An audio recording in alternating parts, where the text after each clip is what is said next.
Mic check 1 2 1 2. You are watching Quest Convo, where we talk the culture because we are the culture. And I'm your favorite hip hop connoisseur, Drew Soul Quest. And it's your boy Von Schuler back at it one more time, man. How y'all doing today?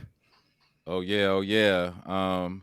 So yeah, man. Let me get the little details out the way, because it's on the pod today. It's real legendary up in here today, man. Let me get the little details out the way so we can get to this legendary shit real quick. We appreciate all the love, all the views, all the listens. The pod keeps growing. People are really being real supportive. The hip hop community has definitely spoken, and we listening, man. We appreciate y'all. We appreciate all the love. If you're watching on YouTube right now, make sure you like, share, and subscribe. Make sure you hit that notification bell so you are aware when we drop this dopeness. Quest Convo drops every Friday, new episodes at 11 a.m. You can watch us on culture73.com. You can also watch us on YouTube at Culture73.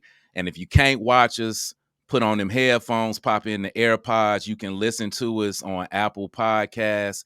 You can also listen to us on Spotify as well. So we appreciate all the love. And while I'm at it, dope is hiphoptees.com. Cannot forget that. They are cool tees and hoodies made for cool people that love hip hop culture, and they are created by cool people that love hip hop culture. Dope is hiphoptees.com. Right now, you can still use the promo code I love hip hop and get 20% off all purchases. That's dope is hiphoptees.com.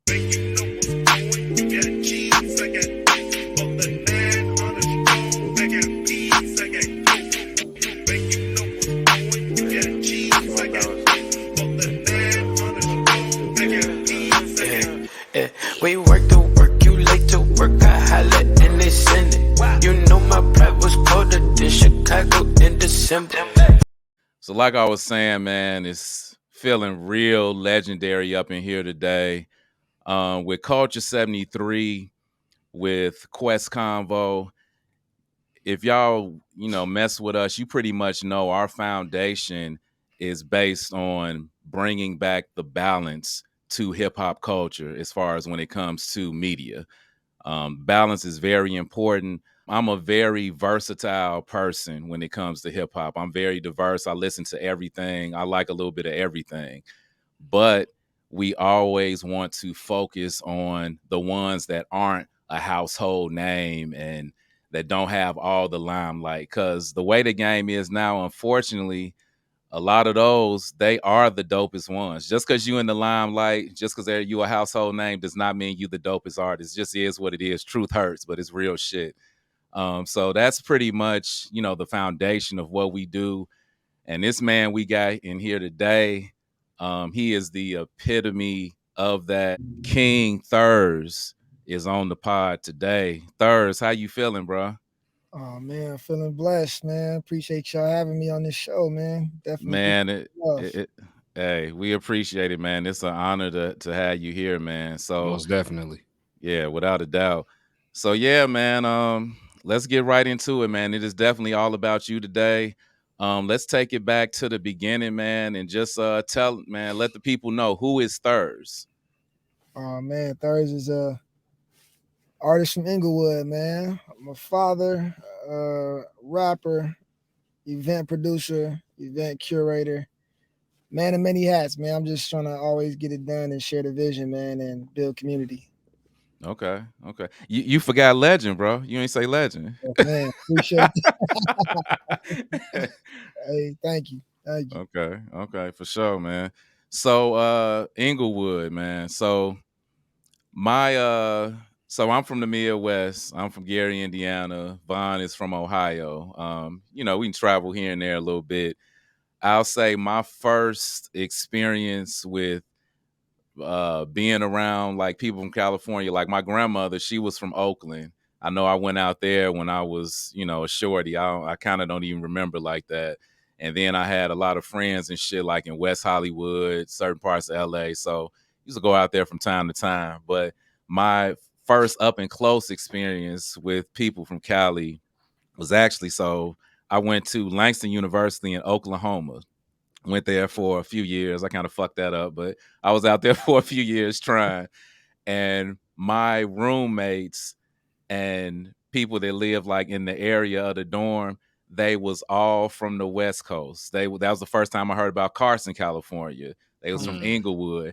And these dudes was straight, I'm talking about gang banging. Do you hear me? On the college campus represent, bruh. They put we doing all, I was already coming from, doing what I do. I was never really in the gang life, but I definitely was kind of out there. You live and you learn, young and dumb or whatever. So I kind of fit right in, even though I wasn't. But I'm talking about, that was like my first up and close experience with that Cali gang culture and how serious and deep it is, man. I'm talking about they was banging on campus like a mug, bro. That shit was something else, man. I feel it. Yeah, what has kind of been your experience with that? I mean, obviously you come from Inglewood. I mean, what was your experience with that? Yeah, I grew up on Queen Street, man. So not glorifying any like street culture or anything like that. But yeah, you definitely have homies that are affiliated and live a different lifestyle. And yeah, definitely was able to have friends that chose different paths than I did. But yeah, just grew up on Queen Street. Had different friends that were kind of like more scholastically oriented, than I had some homies that were more into the streets. And some are not with us right now, some are incarcerated, but I just try to stay grounded. And that's the experience of growing up in Inglewood, is you do get to see the different walks of life and seeing the choose your adventure kind of approach to life, and like how different choices affect the outcome and how far you can actually go. So, seeing real life results, I was able to choose my own path and, not get too wrapped up in any of that stuff. But yeah, man, I just kind of stay out the way at this point. I'm just kind of raising these kids and trying to, make some bread to keep food on the table, keep the lights on, man. But yeah, LA is definitely a place of like, a lot of street and gang culture for sure. And knowing how to navigate through all that is an art. Is an art. You got to have some street knowledge to be successful and not get caught lacking anywhere. Being aware of different energies around. So you just become conscious of like, what people are on whenever you walk in the room. So knowing how to navigate those different energies will definitely keep you alive and keep you, in God's graces. I hear that. So real quick, to kind of expand on that a little bit.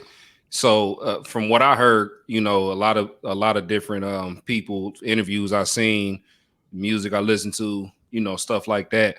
A lot of guys tried to make it seem like, being in those type of areas, them environments, like there wasn't really a choice involved with it, as far as being involved in the streets or getting into that type of stuff, I should say. Did you, was there a lot of peer pressure? Was there a lot of, a lot of people or a lot of guys trying to strong arm you into that type of life or something like that? Or was it really like you kind of had your choice of what you wanted to do? You just kind of just gravitated more towards that, as far as other people who into that kind of stuff? I felt like sports was like a cool diversion from that for me. Like I played a lot of basketball growing up. So if you didn't have like an activity, or if you didn't have parents that was on your ass, you probably would have fell victim to, being involved in, gang culture, Right. When you look at like systemic oppression and, how the Black family is like affected from all these different factors, it is likely to fall, and be a statistic, to LA culture. So, luckily, I definitely had, my parents are from Belize. So my mom, and my stepdad, they Belizean. So they had like a strict mindset, kind of militant. So, they was always trying to put like restrictions on what I could do, how far I could go with certain friends until I was a certain age. So having them involved in my life, on that level, and then having basketball, that kind of kept me out the way a little bit, Right. So those are variables that impact those type of outcomes. Some people don't, some people don't have those variables in their life, and then, they'll end up way more street oriented than, or way more diverse in street activity than I am. Right. Got you.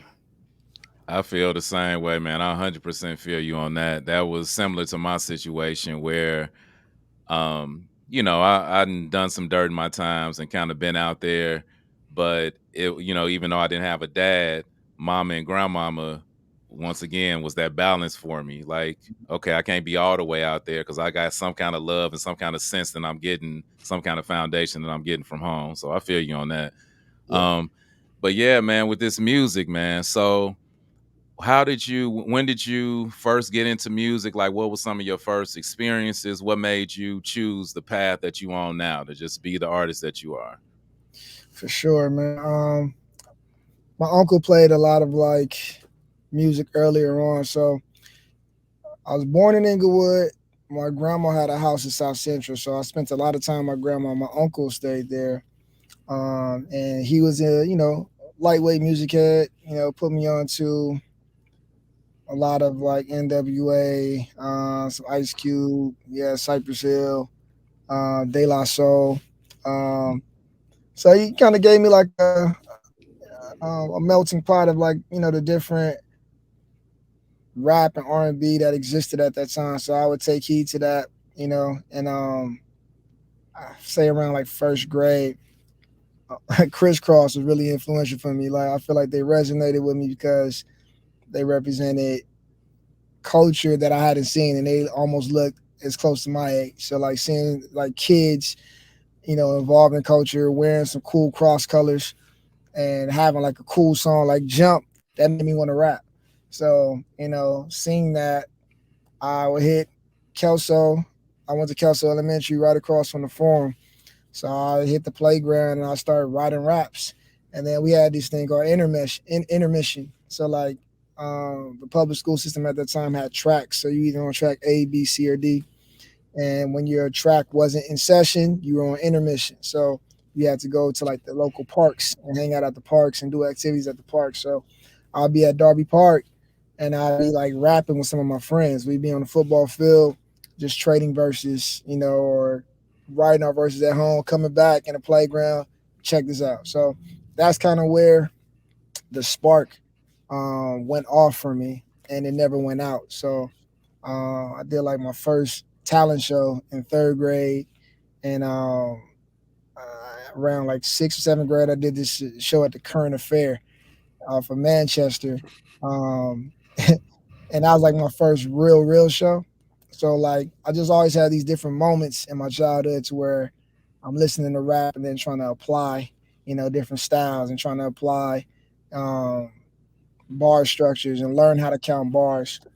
And that first real show at the Current Affair, I was able to get that real reaction from a real crowd. Adults were in the crowd, and it was almost like a talent show. So we won second place. Me and my homeboy jumped in there, and we won second place for a song that we wrote called Skills.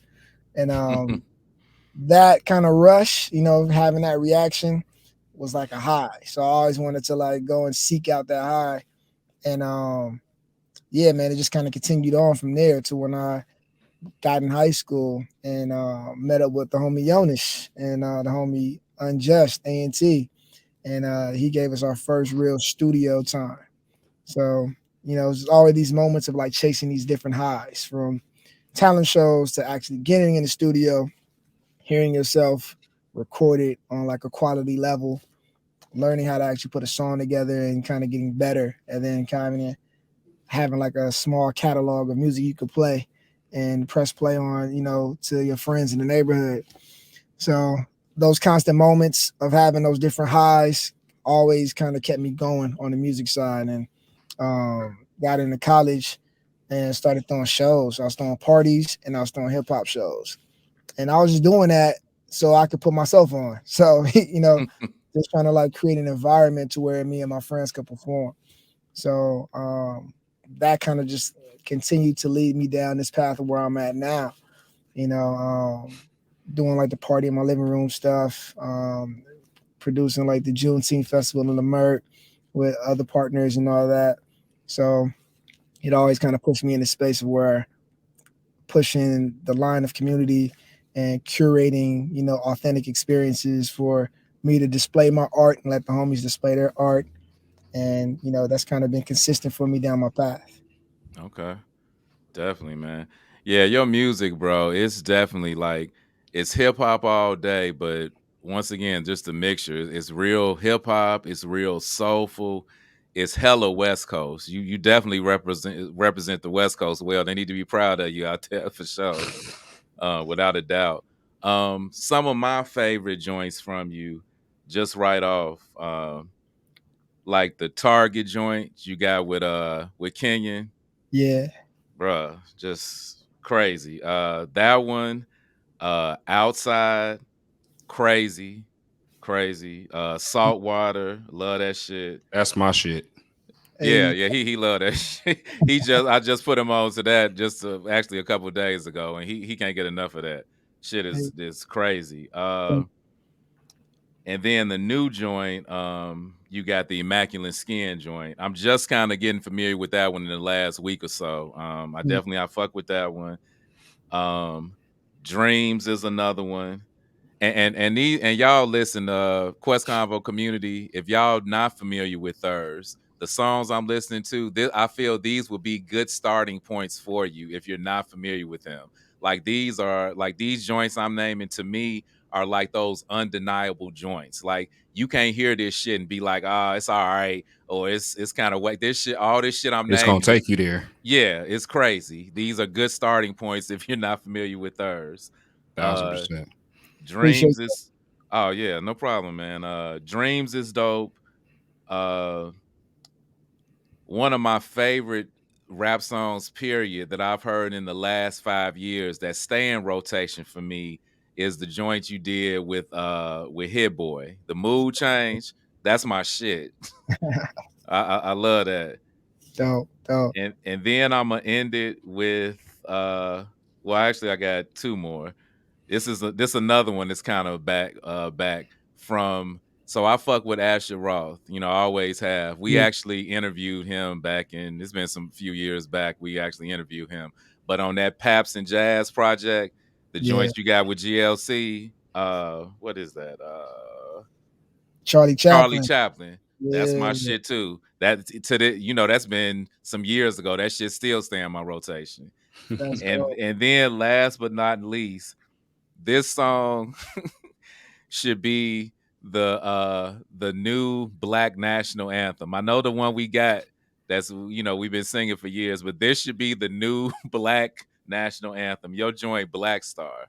Oh, nice. Bruh. Yeah. The y'all gotta listen to the words that he is saying in there, Black Star, and y'all will see what I'm saying when I say that. Definitely, man. That's love, man. Appreciate that. For sure, man. So before I get into this, man, I'm gonna apologize to you up front, man, before I even move up on it. Accept my apologies and my ignorance to this. So tell me about how come I did not know now, and now is it UNI or uni? How do you say it? Yeah, you and I. UNI. Yeah. Bruh. So obviously I know what I know about you. Like pretty much I've been on to you since I'ma say maybe like around the 2012-ish, 2013. Okay. So even though I know what I know about you, obviously I'm like, we're gonna interview this guy. I wanna, research and make sure I ain't missing shit. Mhm. So I'm seeing you and I'm like, how come I didn't know about this shit? I'm like, how did I miss this? I was embarrassed and ashamed being the hip hop guy that I am. I'm like, how did I miss you and I'm reading all the things y'all have done. I'm reading the just the impact, other interviews and other people that wrote about the impact y'all had. People saying y'all changed hip hop culture and y'all kind of brought the renaissance back of hip hop. I'm like, how the fuck did I miss this? And I'm thinking it's because, so in a former life, between the years of like 2006 to like 2012ish, I was an artist myself. So I was doing a lot of, it's about me. Shit, I'm doing a lot of recording, a lot of this and shows and traveling.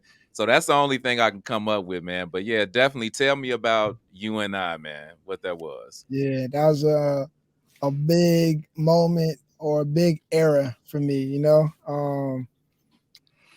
like I was saying, like in college, I was throwing a lot of parties and throwing shows, and those shows are really the platform for you and I. You know what I mean? So that was me and Yo, and we had a whole DIY approach to music. We were really on the cusp of YouTube being, massively adopted, MySpace, um, and we were utilizing those platforms to distribute our music, without having access to real distribution. The internet was like a real tool for music at that time. So we had this project that we did called Fried Chicken and Watermelon. And it was, playing off of stereotypes and, breaking stereotypes of what people considered West Coast. And, we had all these different productions from DiBiase, the homie Pro Mike, Roll Boulevard, Dame Taylor, and we went and did our thing on these projects, and then we put our money together and did some DIY videos, uploaded them to YouTube. These videos did well, got like hundreds of thousands of views. Beautiful Day was probably our biggest video. It was up level to like being on MTV, MTV Jams. We are unsigned, no budget, no real marketing dollars behind us. And we're just seeing this, like, experiencing this moment where our work is translated and being visible to a way bigger audience than we could ever imagine. So we were really some of the first, from LA to like have that impact on the independent level. And that during that era, you had your Blues, your Pac Divs, your Jay Davies, and a little bit after that, you had your Dom Kennedys, and then we were doing shows and putting Kendrick Lamar on, bringing him on stage. DJ Quick would bring us on stage. We'd bring Kendrick with us. Busta Rhymes would pull us on stage. We'd open up. We were doing like spot dates in Europe. Little tours with Warren G and Talib Kweli. So, we had a lot of recognition.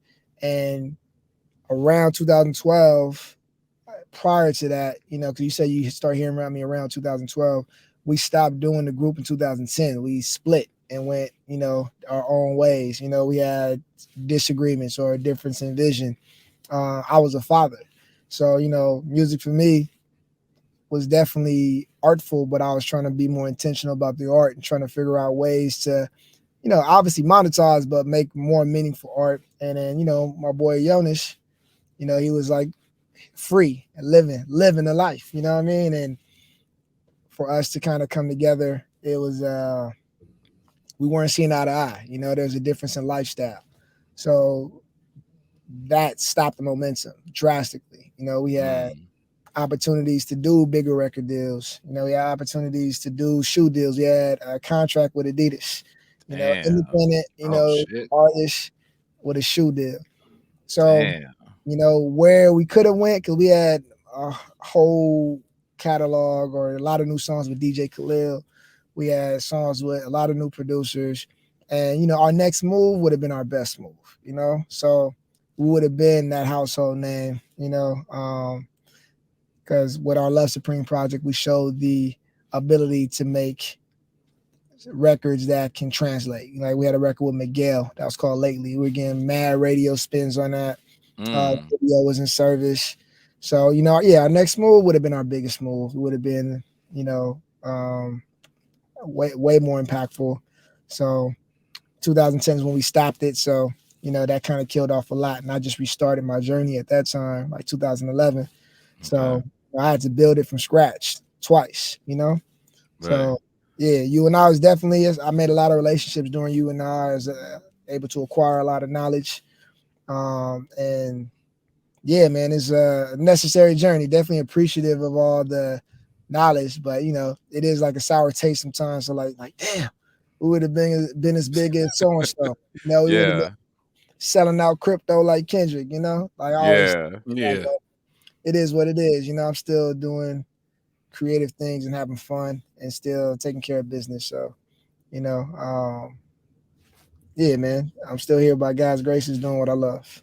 Okay. Yeah, man. It was definitely a moment because, I'm getting familiar with all of it now. Like everything that I'm, hearing from y'all during that time, I'm fucking with all of it. So it's like years later, I'm getting familiar with it. It was definitely a moment, man. Y'all was impactful, but that's one of the reasons why I called you a legend, because outside of the time that you've been into the game, outside of what you've done with you and I, just your music, man, it makes the hip hop culture a better place.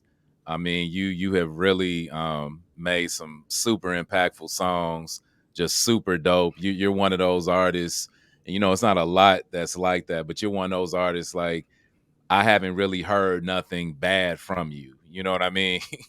Thank Like you. everything I've heard. Now I got my favorites, but I ain't Yeah, heard nothing that I'm just like, oh no, like everything is like quality, man. That's outside of that, and then just the people that through the years that you have worked with, collaborated with, that adds to your legendary status too. You know what I mean?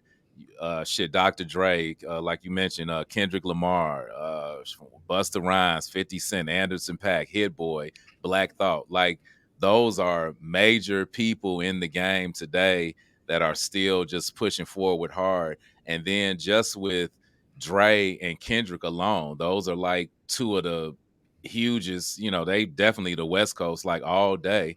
And I know you get that question, I know you get that question. People ask you that shit all the time, but it's like, that's your fault for working with these great people.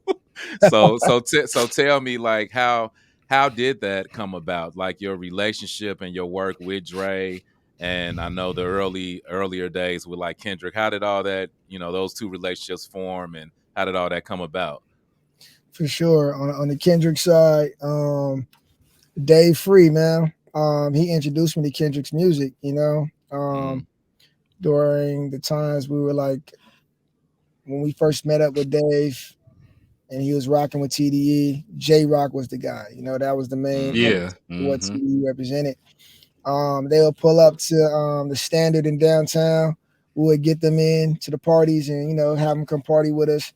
And that's where I was able to meet Kendrick. Dave gave me his EP, and I pressed play on it, and I was like, "Oh, this shit is tight." He had a joint with rapper Big Pooh on there, and is this before Section 80 or around it?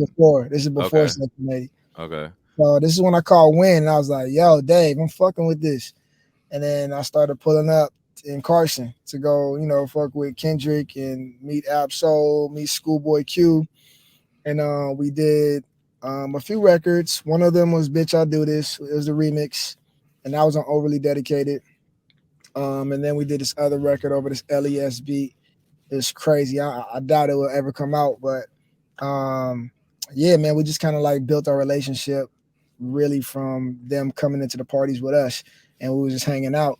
And then, it was able to see his glow up in real time. He just came in and had a vision and was executing it in real time. We did a party in at the Blue Monkey with LA Leakers, and we had our homeboy J Cole come through because we had did a few shows with Cole at the time. Introduced Cole to Kendrick, and we had a moment at our release party, and we got Cole on the mic, we got Kendrick on the mic. And it was Uh, crazy, man. And that's kind of where they like, they saw the light in each other. They was like, oh shit. So, that was really cool, man. And yeah, Kendrick is the rap god right now, selling out crypto 4 nights in a row. So that's how Crazy. our I seen relationship that. started. Yeah. Yeah, that's how our relationship started through Dave Free on the Dr. Dre side. I met Dr. Dre through my friend Jay Pounds. He did about 9 records on the last Mr. Morale and the Big Steppers project. Mm, Me and Pounds got mad catalog together. He's signed to Aftermath as a producer. So him and Taheem Cannon. Ty used to be the head A&R over at Aftermath. He's doing a lot of dope stuff right now. But they collectively brought me over to Record One, and that's where I met Dre. And we hit it off the first time we met. We made a song from scratch over some Mel Beats production, and we pretty much kind of like freestyled the record. But he had me on that mic, kind of getting those right takes, and ever since then, I was like 2016. I just been rocking with Aftermath, coming in and collaborating with all those geniuses over there. Them joints, Focus, um, Sly, the homie Khan, uh, Mm-hmm. Coco Sarai, anybody I'm forgetting, man. But that's all family, man. So I got my start over Aftermath in like 2016 and been rocking for a minute over there. So shout out to those family members. I got you. Now with Kendrick though, because we, like you said, we all know who he is now. We know what he's doing, what he's capable of, everything like that. Back in that time when you first was meeting him, first getting it in, could you tell that there was something special about him? Could you tell he had something coming that that could nobody else see or anything like that? Can you go Absolutely, into that a little bit? absolutely, man. Like I said on that Kendrick Lamar EP, it was different. I was like, damn, you know, he. I love J Rock. J Rock is hard, but Kendrick Oh was just yeah. different. Yeah, like I'd say a more wider scope or a bird's eye view on life experiences, on the human experience, and you were able to hear that in his perspective of how he just kind of talked about different subjects and subject matter. So, and then seeing his relentlessness, his fearlessness on that mic, it inspired me. It inspired me to be a better artist and to be more fearless and be my best self. So, definitely saw the greatness in Kendrick from jump. Ever since I pressed play on that Kendrick Lamar EP, I already knew. I was like, yo, this dude is one of the special ones. Right. Yeah. For me, it was the OD because I remember I first heard that. Actually, Soul will tell you because that summer of 2011, I couldn't like not listen to anything else. I don't know what it was, but it was just I knew from the first time I heard dude, I was like, yeah. It took me a little bit time to get used to his voice a little bit, Yeah. but when I got, but I mean, what? Probably 2 weeks, a week of me listening to him steady, I was over that. And by then, I'm like, yeah, this dude, I don't know when or I don't know how or what, but he gonna be somebody. He Yeah. gonna be somebody someday, and he gonna be somebody big. You ain't gonna be able to. You can't contain this. Yeah. Yeah. Hey, Yeah. We see it. I got a question for you, Thurz. You around the Dre camp and Aftermath. Have you seen Bishop Lamont? Where is he at, bro? That dude, I was fucking with him heavy for a minute, and it's just like, where he at? Now that's the homie, man. He's still making dope records, man. Bishop is a talented artist, man. So he's still doing his thing. Okay. Yeah, I don't know what he has coming up as of late, but I still run into him in the streets here and there. And yeah, man, he always been a solid dude, man. He always showed love. So it's nothing but love for Bishop. Okay. Yeah. Yeah, I got familiar with him. I think it was on the who was that did the Cal Troit compilation? It was like Yeah, Black Black Milk Milk and Oh, I and remember that. Bishop. Yeah, yeah, that shit. Yeah. I mean, that's another one. To this day, stay in the rotation. That shit is so hard. yeah, it's dope. It's dope. Yeah. Black Milk, man. Black Milk is special, man. He needs more Oh, praise. yeah, Man, yeah. I don't know why they don't talk about, but Black dude, Milk, that dude yeah, is a fucking genius. Like, yeah. On the music side, yeah, sonically everything. He's everything for real, for real, for Yeah, real. yeah, definitely. Flow and his production is killer. And yeah, man, like that's my dog. Like I definitely got some joints from Black Milk that may come out. So, oh, we did them years ago. I'm like, damn, people Oh, still need to hear being this. So, selfish, yeah. hey, hogging man, it to that's yourself. He being that's selfish, hogging it all to itself. We that's need the to gift hear and the some of that. curse, man. That's the gift and the curse, man. Like I'll make so much music, and I get in my own way sometimes. Like that's why Mhm. 2020 was like a really big year for me. That's why I was able to put out autumn records. I was dropping a record a week. I was like, all right, Yeah. we in the pandemic. Let me get out my way. Let me use this music as my therapy and throw this out, and it's gonna do what it do. People gonna hear it when they hear it, but music is forever. So, you know, yeah, I definitely had to Yeah. learn to get out my way, man. I got so much music, bro. Like people wouldn't even understand. Like, I already know. And that's how it be though. Like artists like you, like that be some of the dopest artists. They be the ones that be feeling a certain kind of way. And I'd be like, man, you are so much better than the majority of these motherfuckers out here. Like you are the one, but I can still respect the modesty, within that as well. So you were just speaking about that, putting out the song every week, during the pandemic. So we're gonna transition into definitely everybody needs to know about the party in my living room sessions, man. Speak on that a little bit. Is it Mm, supposed to be an app with it as well, or is it just yeah, YouTube? But speak on just what that all of that is about, man, because that's yeah, powerful. for sure, man. So, party in my living room, man. That started as a house party, and it was really Mm, just out of necessity, man, because I did an EP with Red Bull Sound Select, and I had some discrepancies with this producer that I was working with, and we kind of ran out of budget, towards the end of the fiscal year, and we were supposed to have like an open budget to like do these crazy videos and have like a real marketing campaign behind it. That didn't happen, so I had to like had this dope project with no budget. So going into 2015, I was like, damn, I've thrown all these parties in college, I've thrown these parties in the city. Let me throw a dope ass house party and bring my band into the living room and perform my joints like it's a fucking concert. Um, so I hired my sound engineer. I hired like mass security. I had a bar. I had different decorations in the house, and we did this at Jay Pound's house. Him and my boy Goldie. They like live 2 blocks away from me, and mm. it's like our black fraternity house. So they're open to me doing the party there. We set up. I had like some invitations that went out on Instagram and on Facebook, and I started getting RSVPs, and I was like, damn, got over 1,200 RSVPs for this house. Like, and it's only like 1,700 square foot house, cool little backyard. We had like, man, 600 people pull up, and I was just like, yo, Damn. this is kind of crazy, for just some Instagram, Facebook promotion. And it just let me know that people were looking for something. It was in the city. It wasn't in Hollywood. Everybody came to Inglewood. I had Overdose pull up and perform. I had Tiffany Goucher. I had Sir. I had Iman Omari, the homie Johnny Polygon.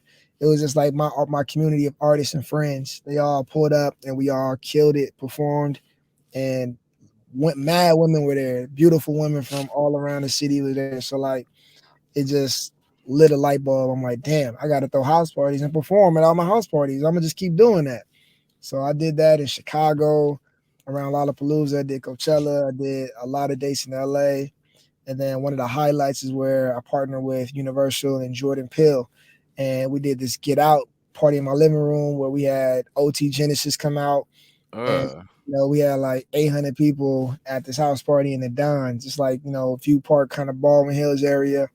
So this house party just kind of took a life of its own, man, and it kept growing. And I was like, wow, this is dope that I'm like able to do this and provide this experience for the people. So I had to slow up because I started getting heavy over at Aftermath. We were recording every day, and I couldn't okay. like get out and produce the events to the quality that I wanted. And I was doing like some contract work with Adidas, producing at the storefront. Melrose, my boy Jerron. We had this creative corner. So um, part of my living room was like, a house party. It taught me how to curate events for the people, by the people. And then when we hit the pandemic, everything kind of slowed up. I was like, damn, I want to do a party, but ain't nobody coming out. Everybody's inside right now. So Yeah.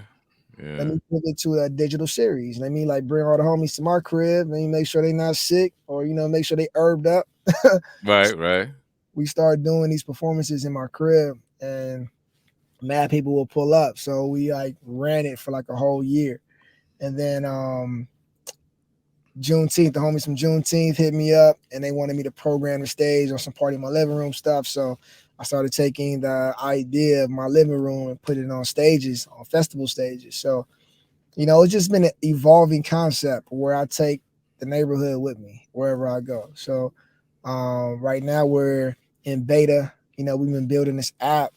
And it's like, not relying on just having to service your music through the DSPs. I wanted to build an all-inclusive tech forward app where people could discover new music for myself, discover new content, see the Pimlr sessions and all the new Pimlr sessions that are created.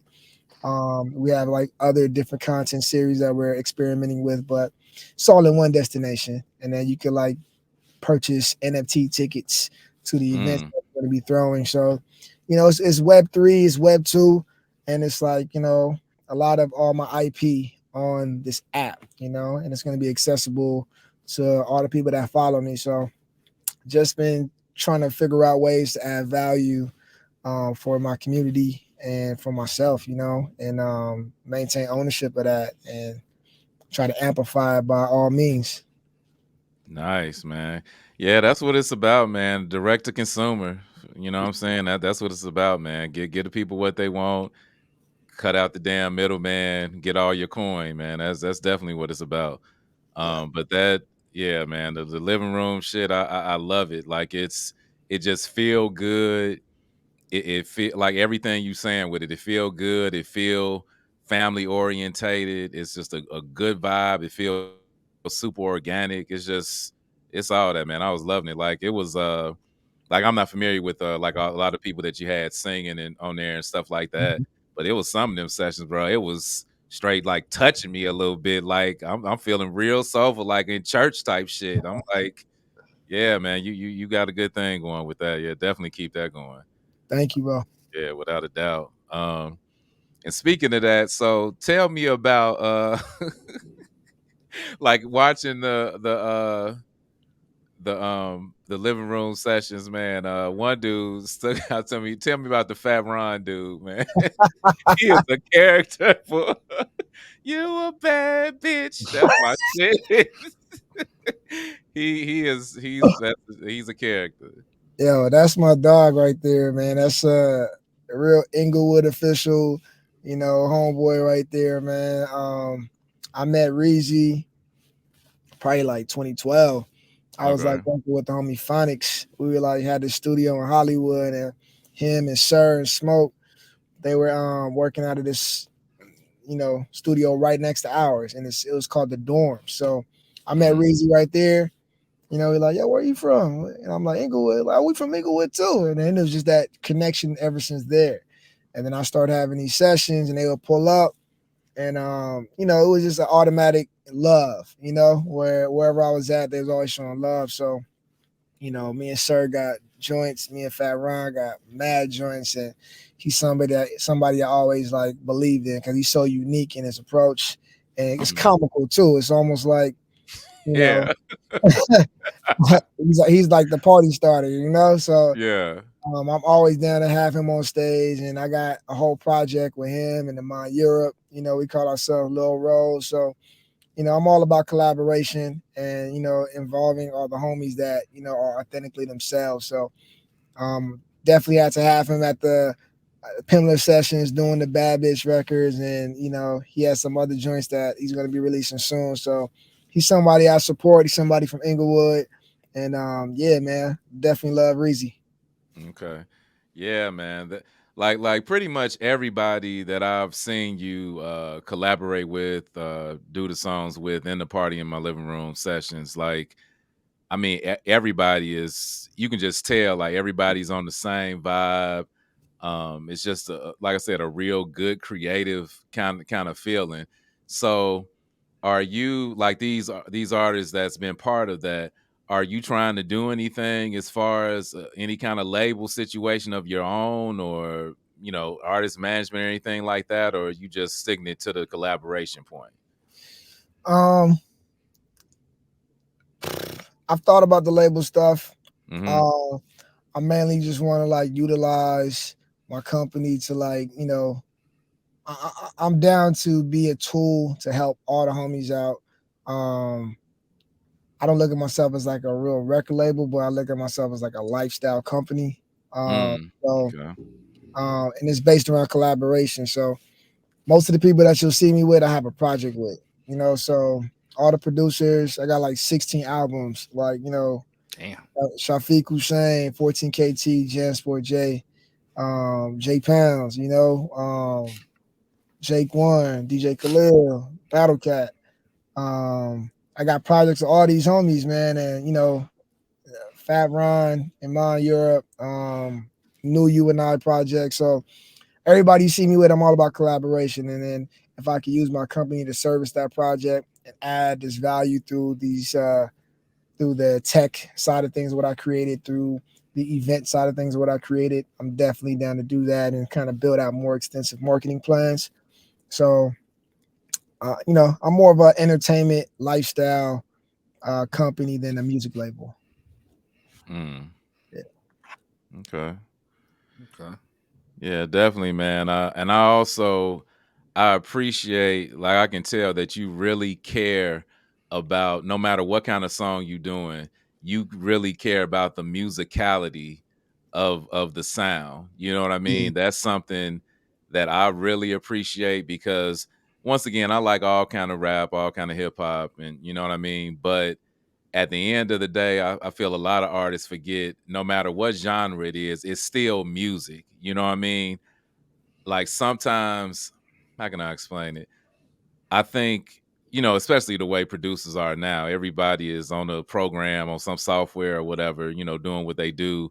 The live band aspect is not as prevalent. And a lot of times, artists will fall into that and the actual music piece of it, it sounds thin, it Mhm. sounds super processed. Like some of the sounds don't even sound like it's from a instrument. You know what I mean? It just sounds like Mm-hmm. some off shit. So I definitely can tell that you care about the musicality of the music. I appreciate you for that as well. And I'm gonna say, I think the funk gods are smiling on you. I think Roger Troutman is in heaven. He's appreciating you and smiling at y'all right now. Like, yeah, they getting it right. Cause your dude, who's dude on the talk box? Wally Ali Jr., man.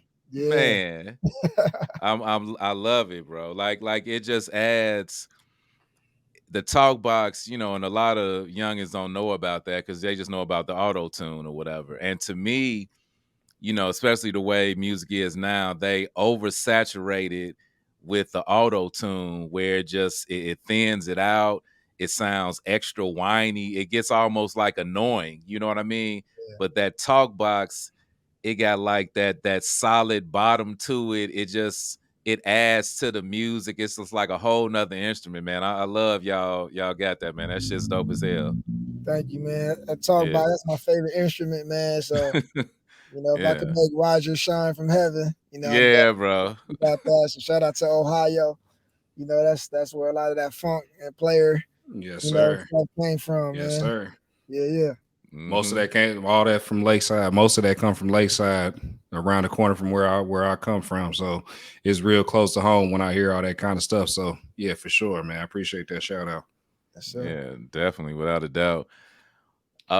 What would you if you could change, man, one thing about the culture, what would it be? Mm. Yeah, I know that's a big Interesting question. That's a question right lot. there. Yeah, That's that's a loaded. loaded question. Yeah, Loaded, real yeah. loaded. If I could change one thing about the culture, I look at all the different genres and they never age their legends out. I Mm. feel like hip hop tries to put an age stipulation on some of the people that are participating in the culture. So I would just lift that. I'm like, yo, you could hip hop is such a young genre. Um, even though there's like a lot of like conversations about it, but like in the terms of, or in the scope of pop culture is very young.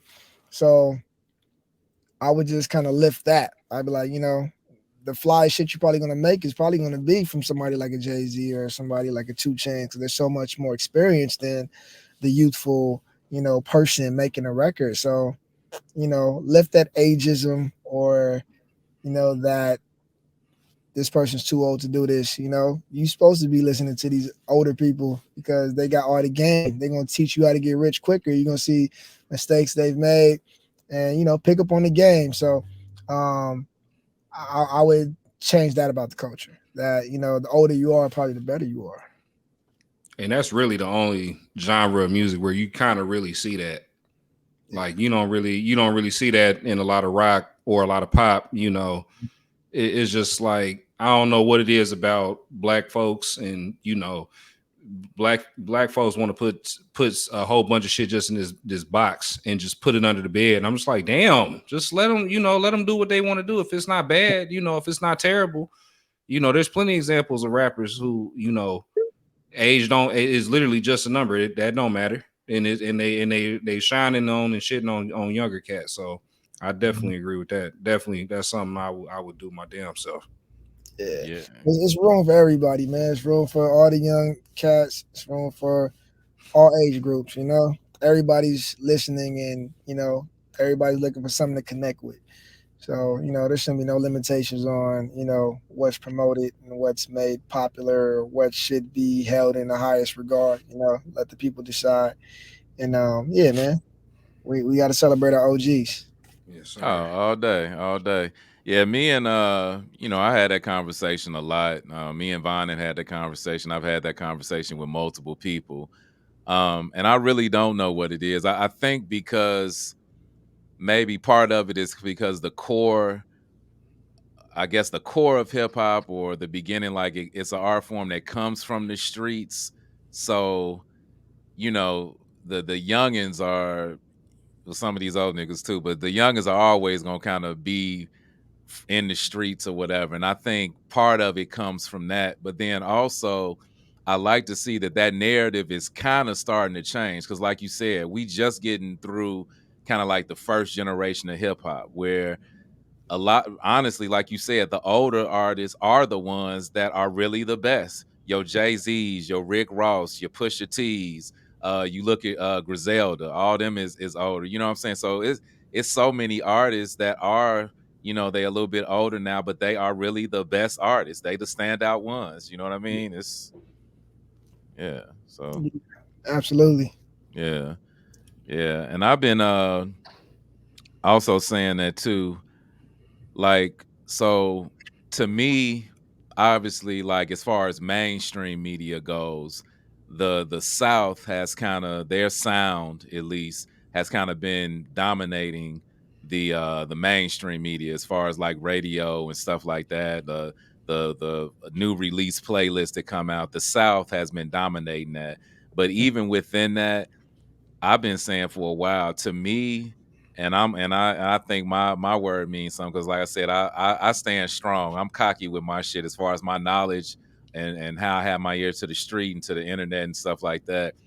The West Coast artists, and then the artists like some of the Midwest artists, like more so from like the Chicago area.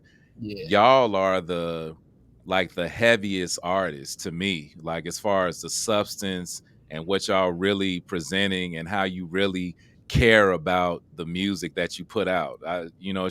It's more of, I think it's more of like a love for it. It's almost like a lot of artists I see, they just in it to, get some notoriety, get a quick little bag or whatever. They know that that South sound is like the dominant sound. It controls the mainstream culture. So if I can just mimic that sound and just talk about some bullshit, I can get on real quick or get some attention or get a quick bag.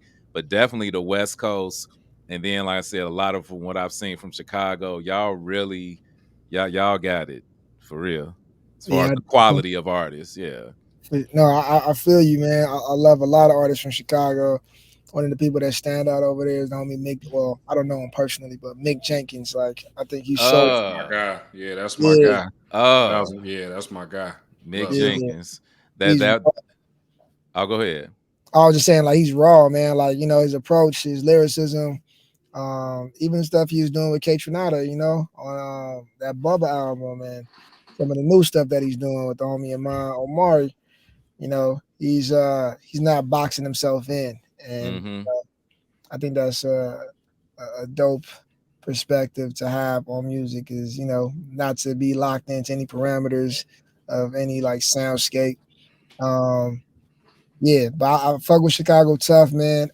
I think it's a lot of cats in Atlanta too that are really locked in. Like I fuck with Jid heavy, man, like that. Mm. We Forever, were just talking about him. Yeah. Forever Story. That shit is crazy to me. That crack sandwich song. Uh Dope as hell. yeah. Yeah. Yeah. Yeah. Well, He I want to ask you this. Oh, I'm sorry. Go ahead, man. oh Go no, ahead, you son. got it. You got No, it. I was just gonna say, just knowing that you didn't work with so many prominent people, you didn't work with so many different legends and so many different different people from different, you know, stages in the game. Is there anybody, no matter what part of the country or anything like that, that you haven't worked with, that you either might have in the works or that you really want to work with? Always wanted to work with Outkast. Mm. Yeah, I've never got a record with Big Boy. Never got a record with Three Stacks. I'd love to get an Outkast song because I'm a big Outkast fan. Um, I finally got to check off the box on working with Snoop because, you know, Doggy Style is like it's a top 5 album, you know, for me. Hell Um, yeah. so Snoop would have been on that list had I not been able to work with him. But Outkast, man. And in hindsight, I'm really appreciative of Prodigy, man. I love his voice. I wish I could have worked with Prodigy. Yeah. Dilla, that'd have been incredible. Stevie Wonder, and Mm. Barris Hammond, you know, Jamaican legend right there. I love Barris Hammond. So many, like, you know, because I grew up in a Belizean household, like I was saying earlier. So the house is always filled with like soca and reggae, punta. And, you know, Barris is like, you know, that Marvin Gaye of like Right. of Jamaica. So mad songs that I love from him. Definitely would love to work with him and do something with Bougie Bonton as well. That'd be crazy. Mm. Yeah, the list will go on, man. I want to work with all the people that have inspired me, man. So yeah. Okay. Dope. What you listening to right now? What am I listening to right now? I gotta open up my phone. Let me see real quick, man. No, Let me go see. ahead. Definitely got Chronics in the rotation. Mm-hmm. Got a little, you know, Mr. Morale staying in rotation. I like that cat LaRussell. He's dope. From Vallejo. His movement is crazy. He on the like the organic type shit too. The little pop-up shops at the restaurant in the Yeah, backyard doing his shit. LaRussell is raw. yeah. Larry June, Spaceships on the Blade. I'm fucking with that. Yeah. Uh This Danger Mouse and Black Thought album though is cheat codes. Oh my god. Did y'all hear yeah. that yet? Yeah, Yeah. bro. Snuck up on me. Oh Yeah. my He god. snuck up on me. I was like, Danger Mouse. What? I'm like, what do these two niggas know about each other? I'm like, Yeah, it almost seemed like it was two different worlds. That shit blew my mind. I saw that. dog. Every verse, bro. Every Yeah. verse is so intentional. It goes It's back to what Black I was Thought. just saying. The older cats are the best in the game. Who fucking with Black Thought? Like for real. Shit. Exactly. Nobody is fucking with Black Thought, bro. Yeah. Like, Yeah. That's right. definitely bumping some Burner Boy. Mm. Thames, yo. Thames is the shit. I fuck with Thames. Yeah. Yeah. And she fine as hell. Yeah, she is. Right. She is, bro. And then, you know, I'm a Kanye fan, man. I know people be having their opinions, but his catalog, nobody can fuck with Kanye's catalog, bro. So No. I've been saying this. Yes, he have. I've been saying this, like, I've been trying to tell niggas for years. I'm like, well, this album ain't that. And that one, I said, look, stop. But Just stop. Okay. collectively, right. Yeah, collectively, like all together, no. It's like it's very few, at least in hip hop, very few niggas can top what he done. So yeah, I'm with you all the way on that. yeah, And so the party in my living room, when I first, like, I guess heard the actual party in my living room, the term, my mind went straight to Snoop. I got bitches in my living room getting it. I don't know if that had anything to do with you, inspired you to come with that, or you just came with just the party in my living room on your own, or did that have anything to Yeah, do with it? I just came with it. I was like, damn, what can I call this house party? Okay. Oh, let me just call it party in my living room, and it just stuck, bro. So Okay. yeah, Okay. but that would have been a good connecting point right there. Yeah. Have you and Terrace Martin ever worked together? Yeah, we worked when I was doing the UNI stuff. We worked earlier on, but we haven't done anything since. So that'll be dope though. That's the homie, you know. Yeah. Terrence is the homie. So whenever we reconnect on that side, definitely would love to entertain that. Okay. Yeah, definitely. Just knowing your style and your vibe and what he does, I was just like, man, I can see that. I just think that'll be a dope ass project for sure. Yeah, Terrence Yeah. is special, man. He know what he doing. Yeah. So yeah, man, you have done a lot. You continue to you've done a lot, you continue to do a lot. You got a hell of a vision. Like at the end of the day, like when it's all said and done, like what is your, I guess, like your ideal music situation? Um, ideal music situation is really to maximize the potential of storytelling. So short form films, long films, just kind of get into like that film side of things. Still producing large scale events. Festivals, movies, but just having like an umbrella, company that services all those kind of creative endeavors or goals. So I think that's the ultimate goal for me is having like access to funds to execute on that large scale, to impact culture globally, for all the melanated people. And yeah, tell stories, man, because there's so many like stories musically and on camera that haven't been told. So, we sometimes see the same shit over and over, on these networks. So I want to be able to amplify, you know, a lot of different stories and, connect with people and just kind of show the beauty of us, through performance art and through all mediums of performance art. Yeah. I love it. Yeah, man. I 100% feel you on that. 100% agree. Like black folks, we are so much more than one thing. We are such a wide spectrum of things just across the board, and it definitely needs to be presented more. You know what I mean? Just even when you think about the kids and the youth, they need to see that I can be A, B, or C. You know what I mean?